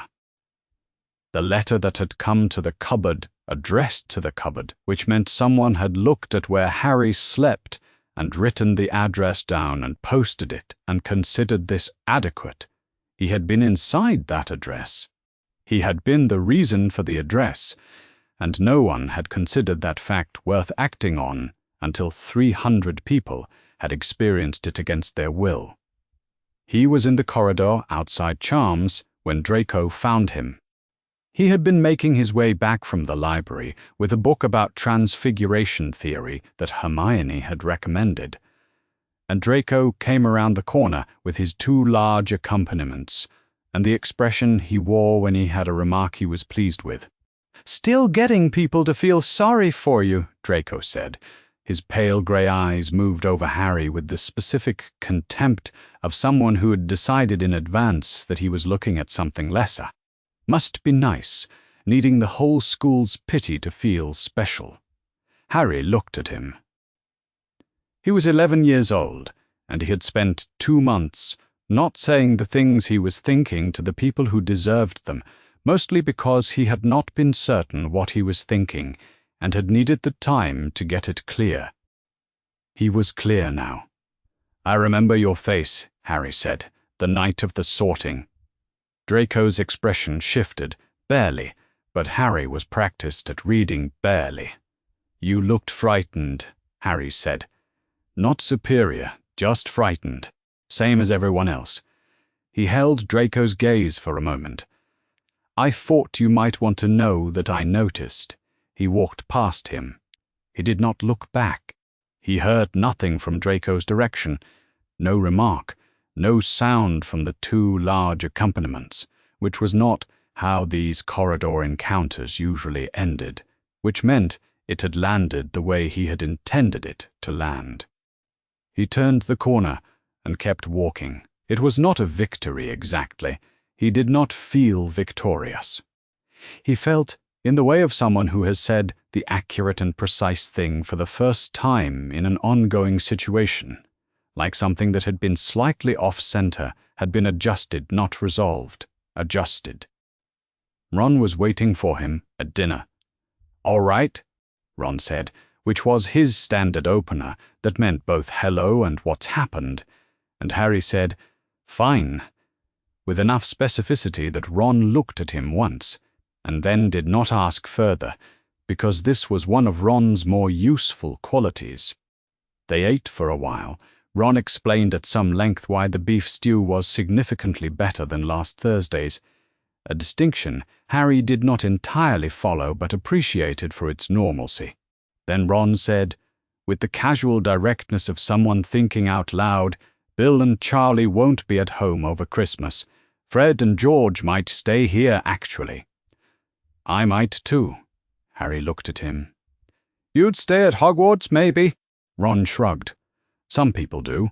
It's not bad, apparently. You get the common room mostly to yourself." He paused. "What are you doing?"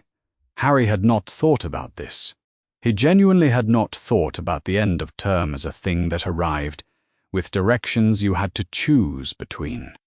He had been thinking about the school and the next class and the corridor, encounter with Draco, and the anger that had been setting in his chest. And the question of December had simply not presented itself. "I don't know," he said, and then, because Ron was looking at him with the careful attentiveness of someone who is listening and not just waiting, Harry said, "I lived in a cupboard. There isn't anything there to go back to." Ron went very still. "The magic thing, though," Ron said after a moment. "What Dumbledore said. The blood protection." "Yeah," Harry said. "Wah." They finished dinner without talking about it further, which was also one of Ron's useful qualities. He knew when not to follow a thing into the place it led, and this was one of those places. Harry went to Dumbledore's office the next morning. He went himself, not summoned, and knocked on the outer door and said he would like to speak with the headmaster, and waited while the gargoyle stepped aside and the stairs wound upward. Dumbledore was at his desk this time. He looked up when Harry came in and gestured to the chair with the specific quality of someone who had been expecting this visit for some time. "Do I have to go back?" Harry said. He sat down. "For Christmas privet drive." "For Christmas? No," Dumbledore said. "Students may remain at Hogwarts over the Christmas holiday, but for the summer, yes. You must return to privet drive each summer until you turn 17. That is the requirement of the protection, and if I say I don't want to—" "The magic does not care what you want," Dumbledore said. He said it without cruelty, but also without softening. "Only that you have a home to return to. The protection is bound to Petunia Dursley's home and to your returning to it. If you choose not to return, genuinely, permanently, the protection ends." Harry looked at him.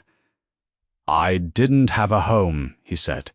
"I know," Dumbledore said. "And that is something I cannot undo. I can only try to change what it is now." The silence held for a moment. Harry had not come here expecting the answer to be different from what it was. He had come because he needed to hear Dumbledore say it without softening, needed the accurate version of it, which was, "Yes, you must go back," and "No, I cannot fix what was done, and the magic does not care about what you want." He had the accurate version now, and it sat in him the way accurate things sat, which was clearly, without cushioning, available for him to look at squarely. "McGonagall is going to visit," Harry said. He was not asking. He remembered the conversation from 4 weeks ago. Not that he had been there, but Ron had told him what Dumbledore had announced, and he had put the pieces together. "Someone will visit," Dumbledore said, "before you return next summer, and the Ministry has been formally notified of your living conditions. This summer will not be what the previous summers were. I can commit to that. That's not nothing," Harry said. "No," said Dumbledore. "It is not nothing." Harry stood. He had not expected more than this, and had not received more than this, and he found, walking out of the office and down the spiral stairs and back into the corridor, that not nothing was something he could carry. It was not a resolution. It was an alteration. He was 11 years old, and he was going back to Privet Drive for the summers, until he was 17, and that was the shape of things. And the shape was not good, but it was known, which was different from the 10 years when the shape had also been known, to certain people in certain offices. Neville was in the corridor outside the common room. He had a herbology textbook under one arm, and the expression of someone who had not necessarily been waiting but had been in the area. He did not ask how the meeting had gone. He said, "My Gran visits my parents every Sunday. She sits with them for an hour, even though they don't know her anymore." Harry looked at him. "She says she does it because they would have done it for her," Neville said. He looked at the textbook under his arm. "I don't think that's the whole reason, actually. I think she does it because she doesn't know what else to do, and doing something is better, even if the something doesn't work." Harry stood in the corridor for a moment with this. Neville had a situation that did not resolve, would not resolve, had not resolved in 10 years, and the response to that situation was to go and sit in it every Sunday anyway, because not going was worse than going. Harry could understand the logic of this. He had spent 10 years in a small space, not because the space was good, but because the alternative was what it was. Staying in the space and finding what was survivable within it was a kind of action. Neville's grandmother going and sitting was a kind of action.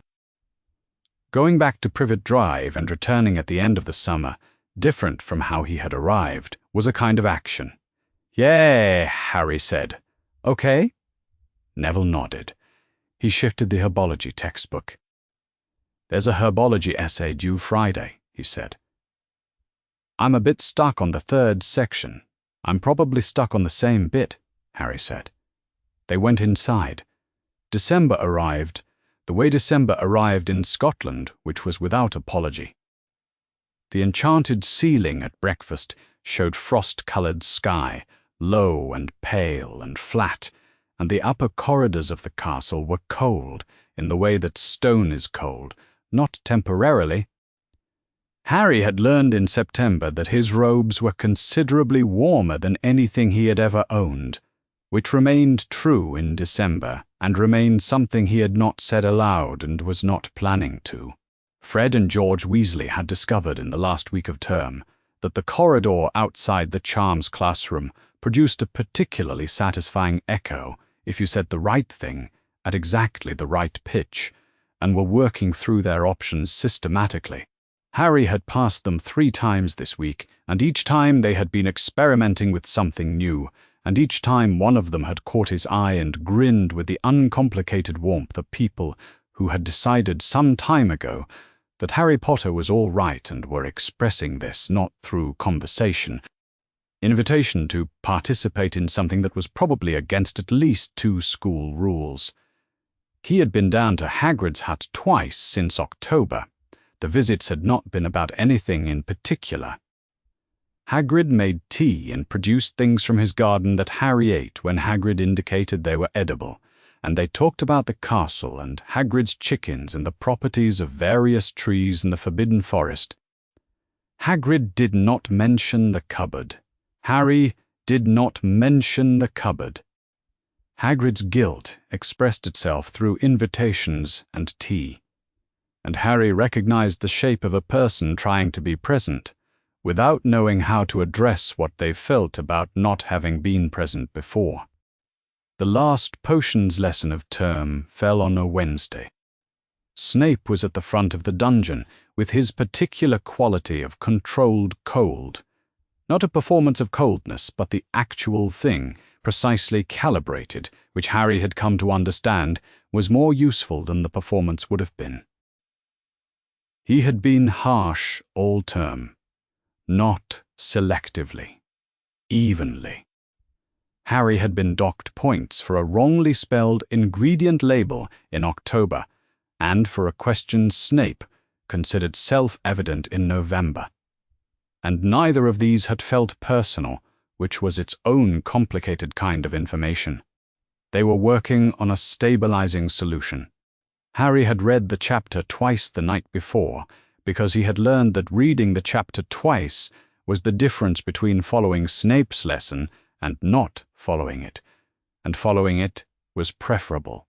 halfway through the practical, he looked at his solution and at the color it was producing and made a deduction, not from the instructions, but from the behavior of the solution, and adjusted his heat accordingly.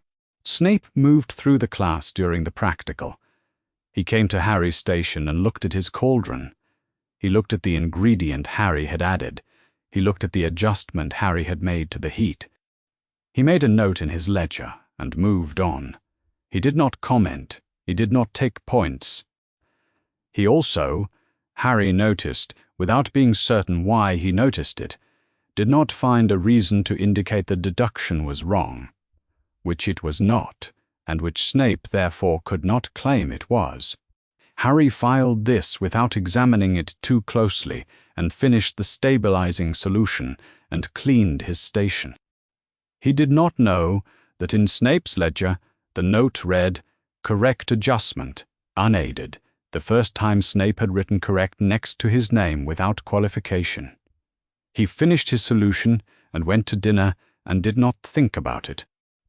Ron found him after dinner in the common room with his trunk already half packed, which was optimistic since they had 2 more days before the train. "I'm going home tomorrow," Ron said. "Mum's sending someone to collect me early, Charlie." He said this with the expression of someone who does not need to explain why collecting by Charlie is preferable to the train and does not intend to. "I'll write when I get back." "All right," Harry said. "You've got Hedwig, you know, for writing back." Harry had been about to say, "I don't have an owl," and stopped. He had Hedwig.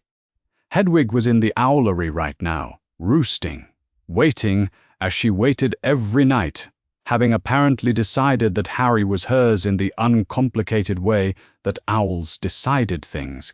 He had had her since July. He still on occasion forgot he had her. "Right," Harry said. "Yeah!" Ron grinned, with the grin he had when something was slightly funny, and he was deciding not to comment on it. "I'll write first," he said. "Give you a few days to remember where the owlery is." Harry threw a cushion at him. Ron caught it, which he had apparently also been practicing, and threw it back. Hermione found Harry on the morning of the last day, before the train, in the entrance hall, with her trunk and her cat carrier. Her cat was large and orange and had assessed Harry in September, and decided he was tolerable, and she was holding a book. She held it out. "It's on magical theory of memory and mental architecture," she said. "Formative experience and magical expression. I've been thinking about the hat's overflow since September. There's a literature on the legitimacy interaction that no one seems to have applied to this case." She looked at the book. "It might not be the right one, but it was the most relevant I could find." Harry took it. "Happy Christmas," Hermione said, and then, in a slightly different register, as though the sentence had cost her something to locate, "I'm glad you're in Gryffindor." Harry looked at her. "Why?" "Because now I know where to find you," she said. She said it with the directness of someone who has considered the sentence and decided it is accurate, and that accuracy is sufficient reason to say it. Then she picked up her trunk and her cat carrier and walked toward the carriages, and her hair was doing several things at once in the December wind. Harry stood in the entrance hall with the book about memory and mental architecture and thought that this was what it looked like, the beginning of something. He had not had the beginning of things before. Not like this. The train went south.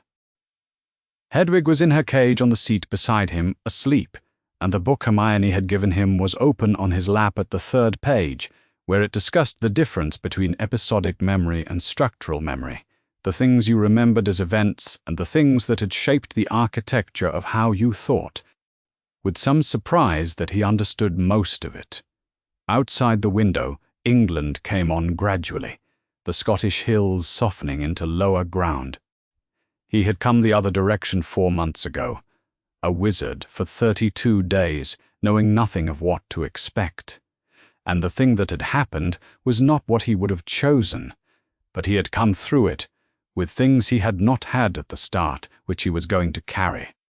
It was going back to 4 Privet Drive, Ive, Little Whinging, Surrey. The same house. The same Dursleys, presumably, who were the same as they had always been, and would be the same as they had always been, regardless of what had happened at a school they had never asked him about. The cupboard under the stairs was still there. The bolt on the outside of the door was still there, but the address was known now. The Ministry had a letter in a file with Dumbledore's name on it and a formal acknowledgement. McGonagall had made a commitment, and McGonagall was the sort of person who did not make commitments she did not intend to keep. He would go back in June, and someone would come and look, and looking was not nothing. Looking was, in his experience, precisely what had never happened. And he had Hedwig, who was asleep on the seat beside him, and did not know they were on a train, and would be entirely unbothered to learn it. And he had a letter that Ron would write in a few days, from a house that was loud and warm, and he would write back with a book about memory, and the 3rd-floor corridor view from the window, and a specific silence of a castle that had emptied for the holidays. And he had been told, by something old and patched and honest, that he had been too much to hold, that the overflow had not been his fault, that what was inside him had been too fully present to be contained. He held Hedwig's cage and watched England come on in the grey December light, and the train went south, and he let himself think about June, about coming back, and then about September after that, and the year after, and the years between now and 17, all of which he was going to have to navigate, and none of which he was going to navigate alone. That was different from before. That was new,